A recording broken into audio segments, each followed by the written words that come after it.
Today, in what feels like a first on the channel, we see an officer whose radio comms are...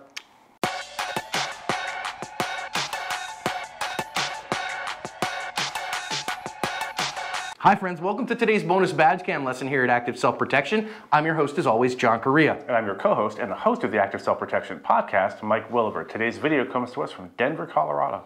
MagTech has maintained their high quality during the ammo panic and ramped production to the max. Their ammo is the only ammo I run on the range because of its performance and reliability. I recommend MagTech wholeheartedly.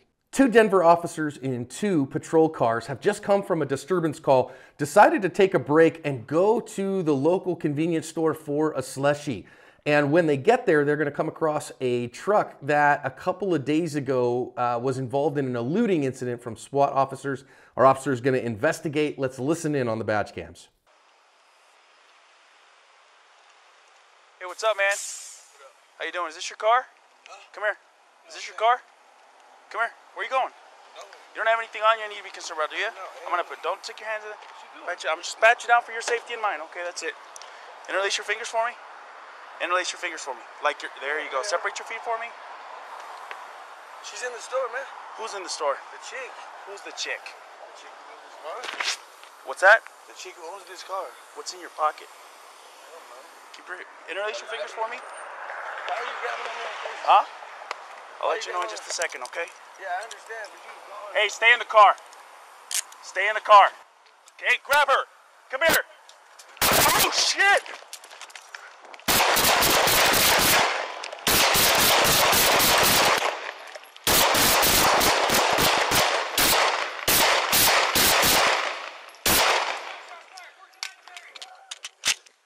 She's still up. Put her out!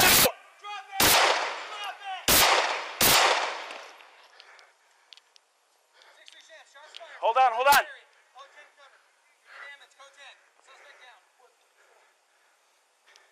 6-1 Baker, we're at 1490 Perry. We need an ambulance and car's code 10 now.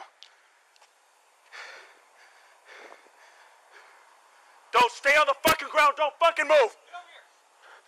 Watch it over there. Throw your gun out. Roll over. Roll to your side.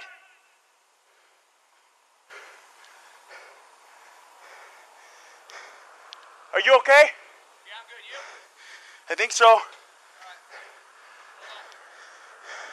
6-1 Baker. Suspect is down. No officers are injured. Get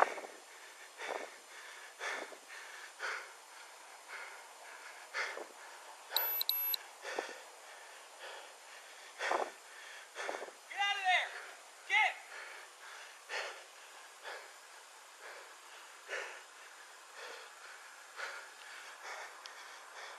And 6-1 Baker, we're out with 515 Ocean X-Ray Ocean. And I need somebody to secure the 7-Eleven for me and hold everybody that's inside.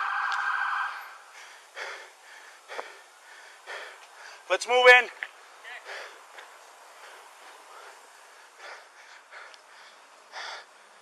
Secure any females inside 7-Eleven. She's got the gun to the side over here. Come grab it if you can.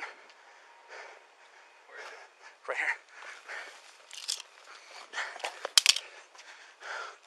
Hook her up.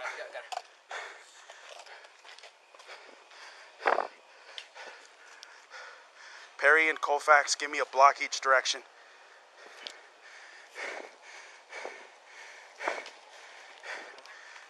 A block each direction everywhere.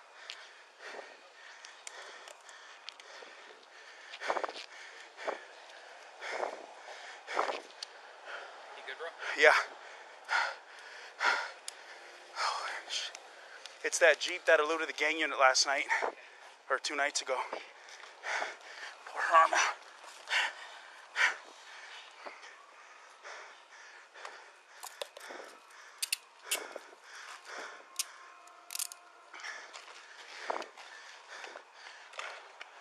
Come with me real quick, come here. I got her. You Yeah, come here. Stay on the ground, all right? Put a handcuff on him. Don't move. Put handcuffs on him, please. I'm not.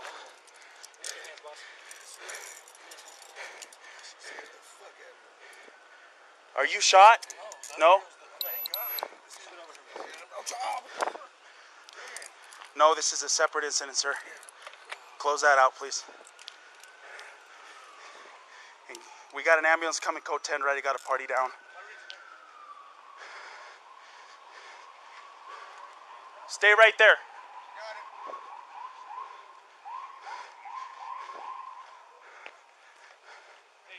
Yeah. There's no females in there? Okay. Just make sure nobody goes anywhere for me.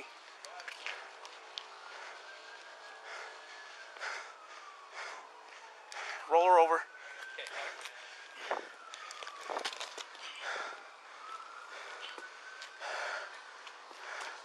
Take 1400 block, Osceola Perry. Osceola Perry. Take the cuffs off of her.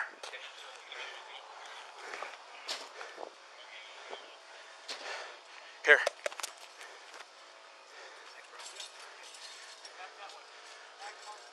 Are you good, man? Yeah, I'm good. You good? Fuck yeah, I thought she almost got me, dude. She shot multiple times. I'm not even sure exactly where. She's got a lot of gunshot wounds. Secure the 7-Eleven, okay? On scene here is fine. We're not looking for anybody else. Hey, there's a guy that's... Where'd you put that guy? Put him in a car for me. Yeah, please.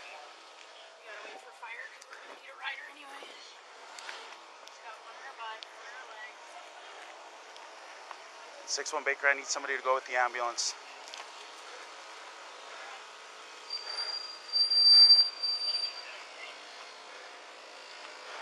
Hey, can you check him? Come here. Turn around for me.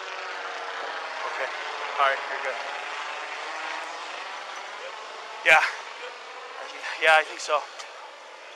Let me go off. Huh? No holes in you? I don't think so. She almost... The officer whose badge cam we've been watching ended up taking 19 shots. His partner officer took 11. They hit 15 times, and those hits proved fatal. The woman that they shot was carrying a stolen firearm, shot it at least twice, at least one of which was at the officers, and another of which went through this woman's own arm. She did not make it, and we got to really talk about these number of shots. I know after that first walkthrough, a bunch of people are going to be asking about some of those shots towards the end when somebody's down. And I think it's worth talking about, but I think it's not as cut and dried an issue as you might think. So Mike, obviously, I think it's kind of the coincidence of coincidence that they are involved in a different thing, just going to go take a break and get a slushie. And then all of a sudden, oh, well, I know that this vehicle's been involved in another crime. And a significant crime, again, eluding a police chase from SWAT units and all that stuff. So this is no just kind of regular traffic stop. This is pretty serious stuff. Yeah, just like we saw, you know, officers could be filling up at the end of their shift, and the next thing they know, they're in the middle of a gunfight. And this is no different. We've seen that on the channel. Yeah, and so in this case, you guys, they just want to get a slushie and relax for a few minutes and talk about their day, and instead they see this guy who's a known, you know, knucklehead, and they know him to have been involved in some criminal activity, so they're going to do the natural thing, which is go walk up to him, probably expecting perhaps an arrest or a cite or something, and not anticipating what's about to happen at all. Yeah, and I mean, maybe we could nitpick and say, hey man, if you wait for your partner to get there, maybe he can cover this other side a little bit better or whatever. But you know, you go with what you go with. He's just investigating at this point, going, hey, who is this? Next thing I want to see here, this is kind of tactics and mission driving the gear train stuff, but I really love that this officer has a good, bright handheld light on him, because we can see there's a lot of light. There's a lot of artificial light here, but our perp was in kind of a shadow. He's facing away from the light that's in the middle of our screen. And so having a good, bright, handheld light here allows the officer to identify this guy, see what's going on with his hands, and assess the situation. So officers, please spend the money here to have a great, great high candela handheld light. A lot of folks will wonder, hey, why do the police shine lights in people's faces? That just seems rude. Well, there's a reason beyond that, which is that if you can give yourself just a second's advantage where he can't quite see you, but you can see him and get a feel, a lay of the land. Does he have anything in his hands? Is there anything right around him that he might be lunging for or reaching for? So that's the reason for it. And like you said, John, a nice bright light. Even with that street light there, this guy still wasn't lit up properly, but he was once that light was on him.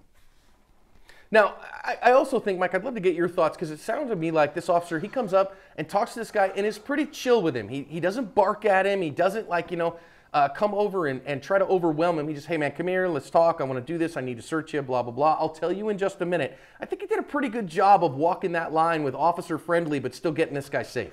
Yeah, I'm not casting any aspersions on the gentleman in the blue shirt, but I worked gangs for a decade, and I know that when dealing with a gang member, not saying that he is, but when dealing with gang members, a little bit of respect goes a long way. Doesn't mean you actually have to have grand respect for them, but just taking a minute and being kind but firm is probably the best approach in most cases. You don't want to upset the guy for no reason and you got a pissed off suspect on your hands. Yeah, no kidding. Now, of course, the woman gets out here, and of course, if you've got a police officer in a marked cruiser who's just jumped out and is doing an investigatory stop, somebody jumping out of the car and starting off on their way, you're not just going to go, oh, well, okay, well, have a nice day.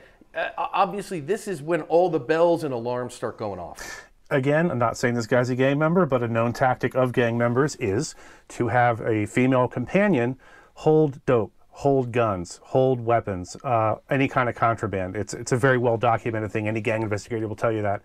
So the fact that she is in a hurry to get out of there sends up a huge red flag. Anyone walking away from a stop like this and conspicuously ignoring your command to get back in the car is setting off huge red flags. So at this moment, they're like, okay, we're going to have a problem. But I believe this guy's already, this guy's already in cuffs, so I could kind of pay more attention to her at this moment. Now, the interesting thing, she's already taken a shot at him. And so now the officer's got to get in the fight. I love this here, that not only the officer had a very good high-power handheld light, he had a high-powered pistol-mounted light. Again, mission drives the gear train, and I believe every law enforcement officer on patrol should have a very bright flashlight on their duty gun. And more candela is better, and higher quality is better. Today, in 2022, really the answers here are Surefire X300, Streamlight TLR1HL, or a Modlight PL350. Those are your three choices. You need to have a light on your gun. Couple of things, and one is a minor nitpick. First of all, if you go back a few seconds and look, it looks like the officer takes the guy in the blue shirt and puts him on the ground rather quickly.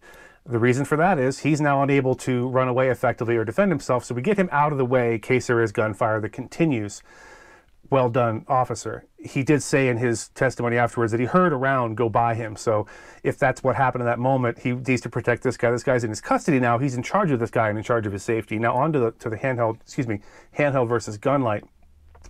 I love the fact that he gets on the gun light. It's the appropriate time, just like you said. However, small minor nitpick. He's just been shot at, so I get it. But I would like to see him in a full firing grip as he's activating that light, turning that light on. So officers, practice your skills of getting your full firing grip and turning that light on, preferably the non-dominant thumb, whichever left hand, whichever case it might be.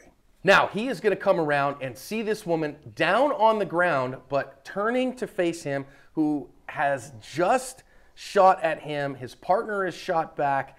And so, listen, okay, the fact of the matter is, yes, she's on the ground. And if she was turned away from him or something like that, I would have a much bigger problem. But the fact of the matter is she has turned towards him and literally has just fired at him. And so just because, especially with a firearm, just because someone's on the ground does not mean they're not a threat at all.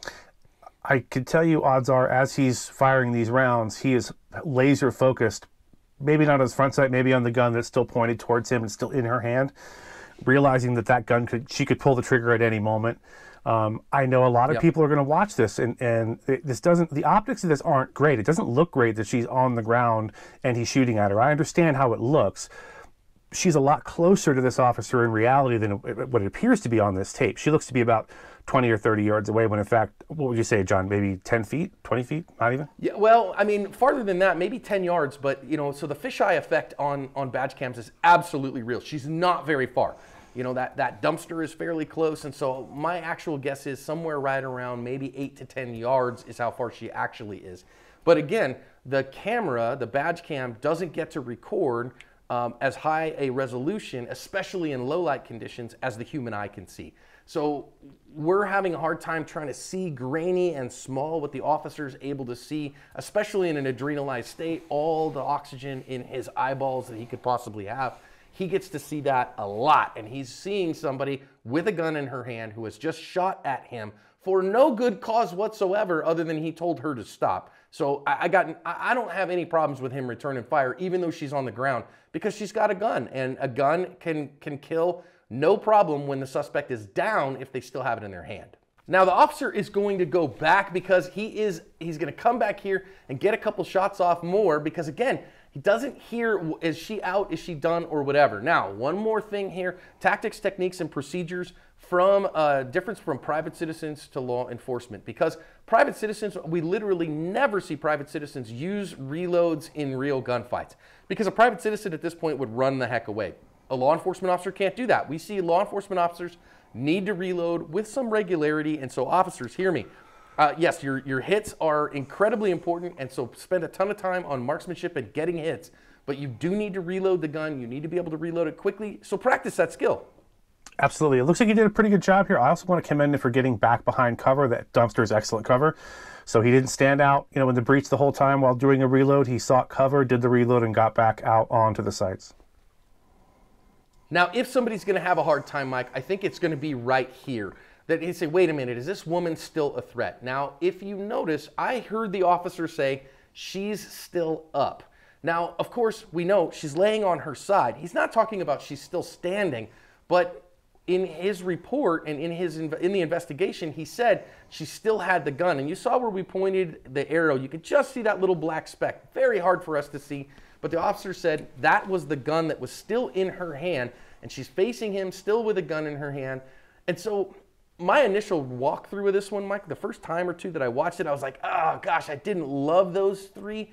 But upon further review and talking to why did you do that, officer, and listening to the report, I can't say beyond a reasonable doubt that that was not a reasonable thing that he did. Maybe not perfect, but reasonable.